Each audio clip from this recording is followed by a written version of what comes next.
ऐसे ऐसे ओपिनियंस आ रहे हैं, ये सारे वो क्रिकेटर्स जो हैं खुद फेल हुए हैं माशाल्लाह से।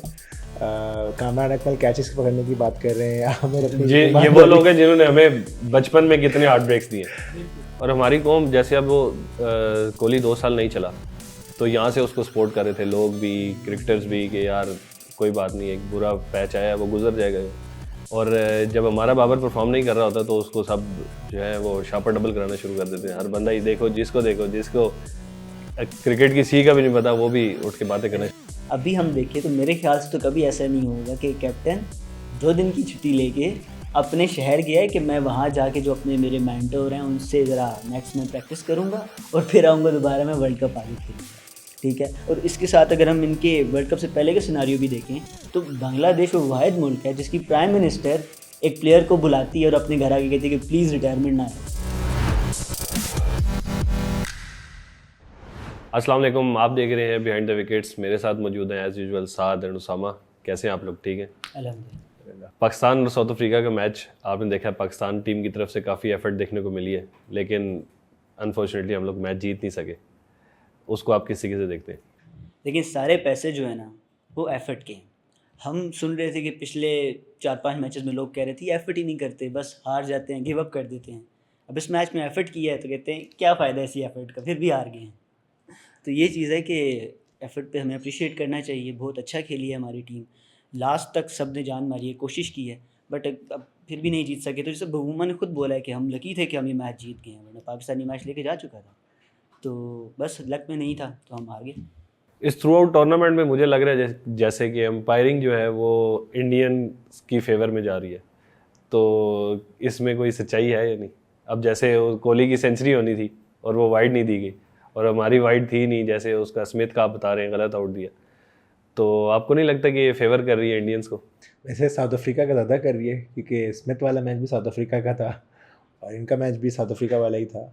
नहीं कह सकते हैं, पिछली बार हम लोगों के साथ मोहाली में भी हो चुका है, बॉल स्ट्रेट थी और थोड़ी सी मूव हो गई, तो ये पार्ट ऑफ द गेम है। अगेन बाबर आजम ने बात कही, कप्तान ने कह दिए तो बस कह दिए, लेकिन हार्ड कॉल, क्योंकि वो डिसन वाला भी एक्चुअली नॉट आउट था बट वो आउट दे दिया, तो मैच में हो सकता है। लेकिन देखें इंडियंस भी ना इस सिचुएशन में आई वाज सरप्राइज कि हमारे साथ हैं। बहुत सारी हमें इंडिया से पाकिस्तान साउथ अफ्रीका के मैच में सपोर्ट मिल रही थी। बहुत सारे एक्टर्स ने, आयुष्मान खुराना ने, जिनका हमने पिछले मैच में भी जिक्र किया था कि उन्होंने अफ़गानिस्तान के लिए काफ़ी ट्वीट वगैरह किए थे। इस दफ़ा उन्होंने ये शम्सी के आउट पे किया था कि यार वो शम्सी आउट था।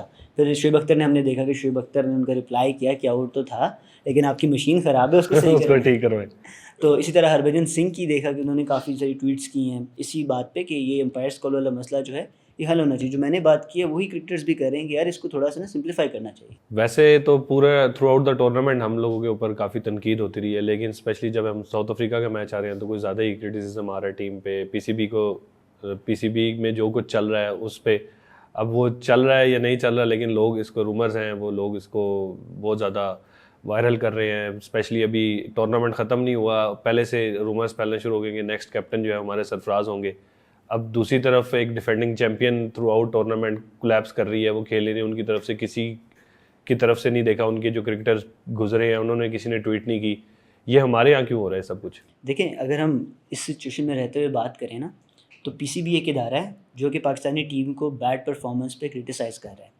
तो जब हम पीसीबी की परफॉर्मेंस देखते हैं तो उनकी अपनी परफॉर्मेंस कैसी है। आपने 5 महीने से सैलरीज नहीं दी, ठीक है, और एक टूर्नामेंट के बीच में आप ये लीग्स और ये सारी चीज़ें कर रहे हैं, आप अपनी टीम का मोरल डाउन कर रहे हैं। इंग्लैंड डिफेंडिंग चैम्पियन है और वो नंबर 10 पे है, वहाँ से कोई ऐसी बात नहीं आ रही और हम लोग अपनी टीम के पीछे लगे हुए हैं, वो चाहे क्रिकेट बोर्ड हो या फैंस हो। उसामा, आपको अगर 5 महीने से सैलरी ना मिले तो क्या आप ऑफिस आएंगे? नहीं, बिल्कुल भी नहीं। और आप जिस हवाले से बात कह रहे हैं वो भी बिल्कुल इम्पॉर्टेंट है, क्योंकि सैलरीज़ का एक बहुत बड़ा इशू है। और जहाँ तक पिछले 2 टेन्योर्स की बात है, उसमें जैसे रमीज़ राजा आए तो उन्होंने इसके ऊपर काफ़ी ज़्यादा काम किया था कि इनको एटलीस्ट सैलरीज़ तो मिलें, जबकि उसमें भी र्यूमर्स थे कि नहीं मिल रही। बट आई रिमेंबर कि फ़र्स्ट क्लास क्रिकेटर्स की जो है वो सैलरी 1 लाख रुपए बढ़वाई थी। तो जो लोग क्रिकेट छोड़ चुके हैं, क्रिकेट फ्रेटर्निटी के, तो उन लोगों को वापस से सैलरी और इनकी जो पैसे होते हैं वो वापस मिले। बट इस बार ये इतना ज़्यादा इशू आ रहा है कि इतने बड़े क्रिकेटर्स, और पाकिस्तान में तो एक ही स्पोर्ट खेली जाती है, और उनको भी सैलरी नहीं मिली, और ये लाइक टॉप 15 प्लेयर्स हैं जिस मुल्क के हैं। ठीक है, हम अग्री डिसएग्री कर सकते हैं, अच्छे हैं बुरे हैं, बट स्किल वाइज हम सबसे तो बहुत बेहतर है ना, कुछ करके ही पहुँचे हैं। तो उनको सैलरी नहीं मिल रही, तो आई डाउट के ये इशू बार बार आ रहा है। अच्छा, अब इस वर्ल्ड कप में क्या ऐसा सिनेरियो है कि जिससे पाकिस्तान सेमीज तक जा सकता है? देखें, मैंने पिछले एपिसोड में भी बात की थी, मैं भी दोबारा करूँगा कि आप सब ने ना हिम्मत नहीं हारनी, ठीक है। अभी भी हम सेमीफाइनल के लिए गेम में हैं, लाइन में हैं, और हम जा सकते हैं। अगर न्यूजीलैंड अपने 3 मैच हारे और हम अपने 3 मैच जीत जाएं, तो पाकिस्तान के लिए तो रास्ता बिल्कुल साफ है। अच्छा, इसमें ना मज़े की बात ये है कि न्यूजीलैंड पाकिस्तान का मैच जो है वो सबसे इंटरेस्टिंग मैच इसलिए क्योंकि जहाँ तक इन्होंने कहा ना कि 3 मैच है, तो हम अभी लग ये रहा होगा ऑडियंस को कि 3 अलग मैचेस हैं, बट न्यूजीलैंड और पाकिस्तान का एक अपना मैच है। तो टेक्निकली कह सकते हैं कि वो एक आपस में नॉकआउट हो सकता है, क्योंकि न्यूजीलैंड के जो एक मैच है वो साउथ अफ्रीका से है, और एक मैच हमसे है, और एक श्रीलंका से है। श्रीलंका वाले मैच में चले उनको डाउट दे देते हैं, लेकिन अगर साउथ अफ्रीका वाला मैच, साउथ अफ्रीका ज़्यादा अच्छा क्रिकेट खेल रहा है, तो पाकिस्तान अब वो वाला एक किस्म का नॉकआउट बन सकता है। सो अब हम न्यूजीलैंड को क्यों क्रिटिसाइज़ करें, जबकि वो अच्छी क्रिकेट खेल रहे हैं, तो उनका हमेशा ना टूर्नामेंट के एंड पे आता है कि वो बुरा खेलना शुरू हो जाते हैं। ऑल्दो उन्होंने आखिरी दोनों मैच बहुत अच्छे खेले, बट वो फिर भी हार गए, जैसे हमारा साउथ अफ्रीका के साथ हुआ है। सो अगर 2 मैच ये हारते हैं तो एटलीस्ट हम NRR पे साथ आ जाएंगे। अगला हमारा बांग्लादेश से मैच है, और अगर हम उसको थोड़ा सा अपना जो माइनस पे चल रहा है उसको थोड़ा सा हम और कम माइनस पे ले आएँ, तो उससे हमें फ़ायदा ये होगा कि हमारा और न्यूजीलैंड का एक वो हो सकता है। फ्राइडे को मैच है न्यूजीलैंड से, और आई थिंक न्यूजीलैंड का पहले साउथ अफ्रीका से एक मैच हो जाएगा, तो वहाँ पे भी क्लैरिटी आ जाएगी। तो ये चीज़ अभी तो ऐसे और इसमें देखें, मैं ट्विटर पे ही देख रहा था कि जो श्रीलंका और न्यूजीलैंड का मैच है ना, वहाँ पे बारिश का भी चांस है। तो आप कुदरत के निज़ाम पे भी उम्मीद रख सकते हैं कि हमें कुछ सपोर्ट वहाँ से भी आ सकती है। तो इस वजह से हिम्मत नहीं हारनी। पाकिस्तान का मैच ख़त्म होने के बाद 2 ही चीज़ें आपके व्हाट्सएप पे आपको रिसीव होंगी। एक तो सिनेरियो कि अब कौन कौन हारेगा, कौन कौन जीतेगा, तो पाकिस्तान क्वालिफाई करेगा, और एक है बैशिंग। कभी वो कोई मीम्स शेयर कर रहा है, कोई क्या कर रहा है, नेशनल टीवी पे बैठ के लोग बातें कर रहे हैं कि ये कैसी टीम है, ये मतलब जितने लेजेंड्स भी हमारे गुजरे हैं वो भी बैश कर रहे हैं। तो इस अननेसेसरी बैशिंग को आप लोग कैसे देख रहे हैं? अगर हम 3 मैच जीतते हैं और न्यूजीलैंड 3 मैच हारता है और हम आगे क्वालिफाई कर जाते हैं, मैं तो ये सोच रहा हूँ कि जितने लोग क्रिटिसाइज़ कर रहे हैं, including our board, including ex players, इनका क्या हाल होगा, आप ये इमेजिन करें सिर्फ। आपको लगता है कि हम वैसे क्वालिफाई मैं कर इनकी जाएंगे? बात पे कहूँगा कि इंग्लैंड भी यही उम्मीद लगा के बैठी हुई है कि बस 5 मैच जीतते हैं हम सेमी में तो आ ही जाएंगे। लेकिन नहीं, क्रिटिसिज्म तो बहुत ज़्यादा चल रहा है, और हमारे यहाँ बहुत ज़्यादा, जब से वो एक आया ना सोशल मीडिया का सीन बढ़ गया है, तो हर बंदे का ओपिनियन है, तो हर बंदा अपनी बात कर रहा है। ऐसे ऐसे ओपिनियंस आ रहे हैं, ये सारे वो क्रिकेटर्स जो हैं खुद फेल हुए हैं माशाल्लाह से। कामरान अकमल कैचेस पकड़ने की बात कर रहे हैं, आमिर अपनी ये वो लोग हैं जिन्होंने हमें बचपन में कितने हार्ट ब्रेक्स दिए। इसके पीछे आप क्या वजह देखते हैं कि जो मतलब हम व्यूअर्स को भी लग रहा है कि ये अपना 100% नहीं दे रहे, तो इसके पीछे वही वाली बात है कि सैलरीज नहीं मिली इसलिए काम नहीं करना? देखिए, कहीं ना कहीं तो प्रेशर होता है ना उन फैक्टर्स का भी। ऑब्वियसली पाकिस्तान टीम के थोड़े से मेरे और आपसे डिफरेंट हालात हैं, उनको अगर सैलरीज ना भी मिले तो इतना फ़र्क नहीं पड़ता, लेकिन फिर भी कहीं ना कहीं प्रेशर होता है। नहीं, देखिए, मैं अगर किसी इदारे में काम कर रहा हूँ, मैं अपना फ्रीलांस जितना मर्जी कमाऊँ, लेकिन जिस इदारे के लिए काम कर रहा हूँ उसने तो मुझे पे करना है। बिल्कुल ऐसी आपकी बात, बिल्कुल इत्तेफाक करता हूँ मैं आपकी बात से। लेकिन फिर भी अगर हम देखें तो और भी साथ में फैक्टर्स हैं, सैलरीज का फैक्टर है, ठीक है, उसके साथ ये अननेसेसरी क्रिटिसिज्म जो आ रहा है। अच्छा, एक्स प्लेयर्स की यहाँ पे थोड़ी सी मैं बात करूँ, इंग्लैंड की भी हमने बात भी की है पहले। इंग्लैंड के इयान मॉर्गन की मैं उस दिन स्टेटमेंट देख रहा था, उन्होंने ये कहा कि अगर आप मुझे वर्ल्ड कप से पहले बताते ना कि इंग्लैंड जो है वो सबसे बॉटम पे होगी, तो मुझे हंसी आती। ये उनका क्रिटिसिज्म था, क्योंकि उनको पता है कि अभी हमारी टीम खेल रही है, ठीक है। और इसके बरक्स हम पाकिस्तान टीम का क्रिटिसिज्म देखें जो एक्स क्रिकेटर्स कर रहे हैं, तो वो तो आप बेहतर जानते हैं। और हमारी कौम, जैसे अब वो कोहली 2 साल नहीं चला, तो यहाँ से उसको सपोर्ट कर रहे थे लोग भी, क्रिकेटर्स भी, कि यार कोई बात नहीं, एक बुरा पैच आया वो गुजर जाएगा यो। और जब हमारा बाबर परफॉर्म नहीं कर रहा होता तो उसको सब जो है वो शापर डबल कराना शुरू कर देते हैं। हर बंदा ही देखो जिसको क्रिकेट की सी का भी नहीं पता, वो भी उठ के बातें करना शुरू आप कर इधर देते से अंदाज़ा लगाएं, टिकटॉकर्स टीवी पे आके बता रहे होते हैं कि यार बाबर ने ना ऐसे स्टॉप करनी चाहिए थी, ऐसे जो है ना उसने गलत कर दिया। भाई उसने सारी ज़िंदगी क्रिकेट खेली है, ठीक है, आपने जो बल्ला भी नहीं सही पकड़ने आता आप उसको बता मतलब वो रहे भी यार वही आप काम क्या कर रहे हैं करेंगे। टिकटॉक पे, हम लोग यूट्यूब पे कर रहे हैं। तो हम, लेकिन ये इसीलिए हम किसी को बताते नहीं है ना कैसे खेलने, हम जस्ट आउटसाइड नॉइस को डिस्कस करते हैं कि क्या क्या चल रहा है। अच्छा साद, अगर मैं आपको कहूँ कि हमारा शो टोटली आप पे रिलाई करता है, तो आप क्या करेंगे? मैं तो जान मार दूंगा, आप जब जिस टाइम कहेंगे मैं उस टाइम आके रिकॉर्ड करूँगा, मेहनत करूँगा, प्रॉपर कोशिश करूँगा कि व्यूज़ हमारे जो है ना वो लाखों में आएं। ਤੇ ਜਿਹੜਾ ਸਾਡਾ ਮੈਚ ਵਿਨਰ ਹੈਗਾ ਉਹ क्यों नहीं परफॉर्म कर रहे?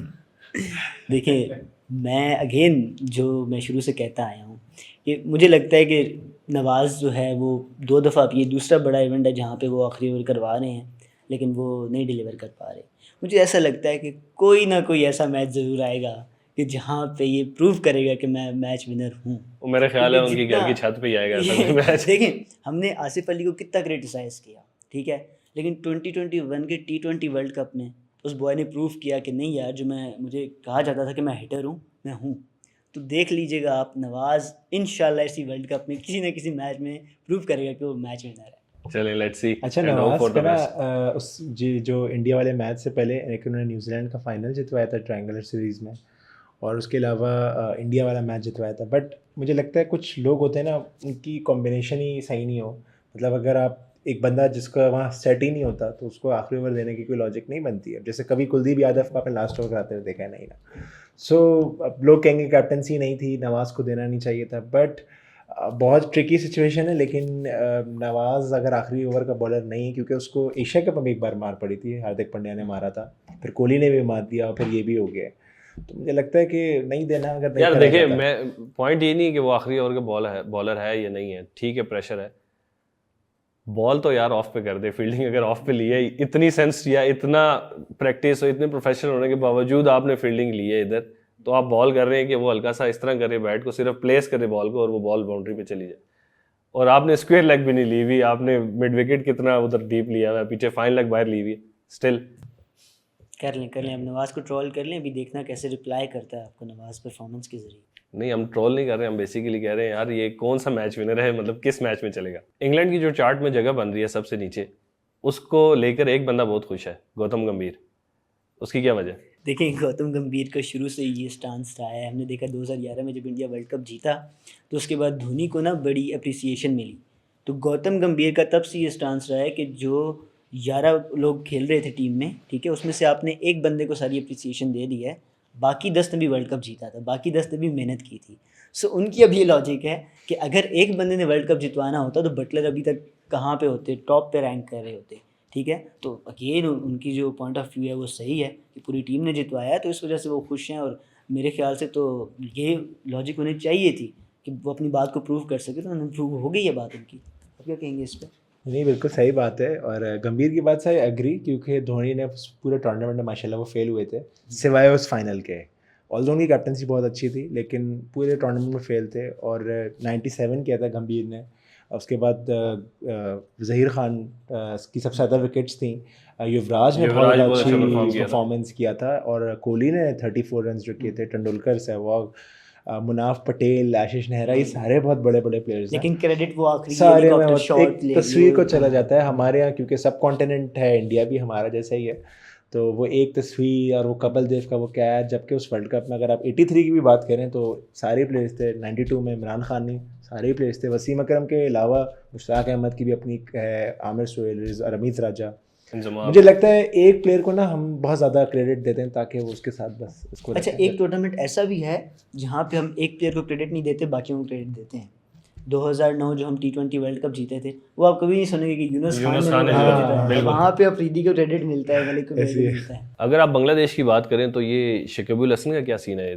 टूर्नामेंट के बीच में 2 दिन के लिए मेंटोरशिप लेने चले गए और फिर वापस आए। देखिए, Bangladesh is never out of controversies, ठीक है।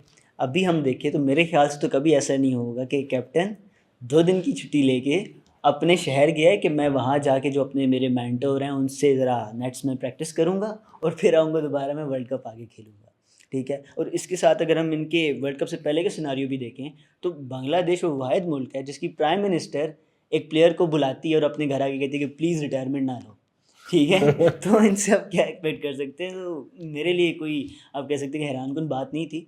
खैर, अब देखते हैं कि उनकी परफॉर्मेंस में कोई इम्प्रूवमेंट आती है या नहीं आती। गए तो हैं वो, कोचिंग तो लेके। Nevertheless I think Shakib Al Hasan का जो लास्ट टूर्नामेंट था वो बहुत ही ज़बरदस्त था। उन्होंने 500-600 रन किए थे और हर मैच में ऑलमोस्ट 100 या 50 किए। इनफैक्ट हमारे खिलाफ भी 60-70 किया था और 2 या 3 आउट ऑलमोस्ट हर मैच में उन्होंने किए हैं। और मेरे ख्याल से tournament player of the tournament शायद थे या नहीं थे, लेकिन मुझे एग्जैक्टली याद नहीं, लेकिन बहुत अच्छी परफॉर्मेंस थी। मतलब इंग्लैंड में और बांग्लादेश की टीम में, क्योंकि उन्होंने ऑस्ट्रेलिया को कम्पीट किया था, न्यूजीलैंड को कम्पीट किया था और बहुत अच्छा खेला था। मतलब नहीं, एज अ प्लेयर अगर हम देखें तो शकीब के बारे में ये बात की जाती है कि ये अच्छा प्लेयर गलत टीम में खेल रहे हैं, ठीक है, क्योंकि आप देखें इतना लंबा करियर कि 2011 में भी ये कप्तान थे इनके साथ में भी बांग्लादेश खेला के, है। साथ में भी खेल हाँ। चुके हैं, तो इतना लंबा करियर और कंसिस्टेंटली ऑलराउंडर्स रैंकिंग अगर आप उठा के देखें तो आपको शकीब नज़र आते हैं वहाँ पे। एग्जैक्टली। तो एज अ प्लेयर तो क्या कहते हैं, उनकी परफॉर्मेंस बहुत अच्छी रही है और उनकी जो गेम है उस पर किसी को एतराज़ नहीं है। बट ये जो साथ में उनके एसोसिएटेड हैं ये चीज़ें, ये सारे बांग्लादेश के क्रिकेटर्स के साथ हैं। ये अपने लोकल अंपायर्स पे जो है वो गुस्सा निकाल रहे होते हैं, कभी विकेट उठा के फेंक देंगे, कभी वो मुशफिकुर रहीम अपने साथ स्लिप में खड़े हुए बंदे को चांटे मार रहे होते हैं। तो ये चीज़ें हैं बांग्लादेश टीम। आई थिंक इसकी ये एक बहुत बड़ी वजह ये है कि बांग्लादेश 2007 में भी जहाँ था ना वो आज भी वहीं है। 99 में उन्होंने हमें हराया था, तो उनकी आज भी पाकिस्तान को हराने का अचीवमेंट है। 2007 में इंडिया को हराया था, 2011 में बांग्लादेश ने इंग्लैंड को हराया था, 2015 में इंग्लैंड को हराया था। लेकिन जैसे अब अफ़गानिस्तान है ना, उन्होंने 2 मैच हरा दिए, 3 हरा सकता है। नीदरलैंड बड़ा ग्रो किया है, वेस्ट इंडीज़ जैसे उनकी डिक्लाइन हुआ है। तो मुझे लगता है बांग्लादेश कॉन्स्टेंटली नीचे ही रहा है। मतलब जैसे होता है ना सेमीज़ में आ जाए, आप चैम्पियंस ट्रॉफी में सेमीफाइनल में आए, बट वो अगेन वही था कि बारिश होगी और ये होगा। लेकिन आई थिंक बांग्लादेश ने अपनी ग्रोथ को रीच आउट सही नहीं किया। प्रॉब्ली एक वजह ये भी हो सकती है अपनी मर्ज़ी के पीछे बनवा के ना उन्होंने अपने स्टार्ट्स तो सही रखे हुए हैं, लेकिन ऐसा लग रहा है पाकिस्तान टीम के बारे में बात कर रहे हैं, लेकिन उन्होंने अपना सारा ये तो सीख रखा हुआ है। उन्होंने साउथ अफ्रीका को हराया हुआ है, ऑस्ट्रेलिया को हराया हुआ है, न्यूजीलैंड को हराया हुआ है, पाकिस्तान को हराया हुआ है। लेकिन जब टूर्नामेंट्स होता है उनकी पूरी टीम का कॉम्बिनेशन ख़राब हो जाता है। वैसे उनके प्लेयर्स बहुत अच्छे हैं, लितिन दास बहुत ज़बरदस्त स्टाइलिश प्लेयर है, महमूदुल्लाह बहुत अच्छे हैं, मुशफिकुर रहीम बहुत अच्छे हैं, उनका बॉलिंग कॉम्बिनेशन बहुत अच्छा है। आई थिंक अभी मैं कहीं एवरेज पढ़ रहा था तो उनका सेकंड बेस्ट एवरेज है, फर्स्ट विद बीइंग इंडिया और थर्ड पाकिस्तान था। सो इनकी बॉलिंग एवरेज बहुत अच्छा है, पार्टनरशिप बहुत अच्छी चल रही है। तास्किन बहुत ज़बरदस्त बॉलर है, बट इनके जो ये जो छोटे मोटे मसले हैं ना, ये इनके ख़राबियाँ करते हैं। आप लोग अपनी अपनी आखिरी प्रेडिक्शन दे दें, क्योंकि नेक्स्ट प्रोग्राम जब तक हम आप लोगों के सामने लेके आएंगे तब तक ये डिसाइड हो चुका होगा कि पाकिस्तान क्वालिफाई करेगा कि नहीं करेगा। तो आप भी कमेंट्स में बताइएगा और आप भी बता देंगे अपनी क्वालिफाई करेगा पाकिस्तान। देखिए जो आज हालात है ना, नेक्स्ट प्रोग्राम जब हम लेके आएंगे ना तो तब भी यही हालात होंगे, उम्मीद कायम होगी, ठीक है। और नेक्स्ट मैच में तो मेरा नहीं ख्याल कि कोई उम्मीद कायम होगी। मैं कहता हूँ अगर तो पाकिस्तान जीत जाता है वही तो होगा, फिर होगा, वही होगा। पाकिस्तान मैच जीत रहा अगले तीनों इंशाल्लाह, और न्यूजीलैंड वहाँ से हमारे लिए कुर्बानी देगा और इंशाल्लाह हम सेमीफाइनल खेलेंगे। आप बताएं। मुझे लगता है कि अगले मैच तक हम बिहाइंड द विकेट से ज़्यादा बिहाइंड द टीम हो जाएंगे, इंशाल्लाह क्वालिफाई करेंगे इंशाल्लाह। मिलते हैं नेक्स्ट शो में, इजाज़त दीजिए, अल्लाह हाफिज़। Thank you for watching the full video. We have noticed that most of you haven't subscribed to our YouTube channel, so we encourage you to hit the bell icon and subscribe to our YouTube channel.